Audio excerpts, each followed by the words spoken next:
धर्म वार्ता अति क्रोध उपजे चिंता कैकेयी मन द्रवले देखता मतरात तत्वा कुसमुशी। कथा या ठिकाणी गोड कथा झालेली आहे रामायण बाबा। तुमच्या आमच्या जीवनाचं या ठिकाणी सार्थक आणि येता बाजूला करणारं ह्या ठिकाणी चाललेलं आहे। कैकेयीचा आणि राजा दशरथाचा संवाद चाललेला आहे। राजा दशरथ कैकेयीला इनू लागलेला आहे बर का। एकंदर चांगले आता बाबा माझ्या आधी बाबा चांगले सांगा बसले होते बर का। चांगली गोष्ट माणसाला आवडत नसते बर का।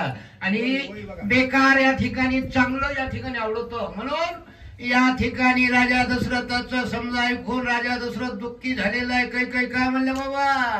कैकेयी म्हणे द्रवले देखता मतरात तत्वा कुसमुशी। म्हणे का आता काय करी। कैकेयी या ठिकाणी म्हणू लागलेली याची वार्ता आपण डिटेल झालेले माणसं म्हणून सगळे एकामेका सहाय्यक जाण आम्हावरी निष्ठूस पूर्ण त्यासी झाली या राजा भीशी बिचन पुनरागमन नाही आम्हा। पुढील वाचक लांब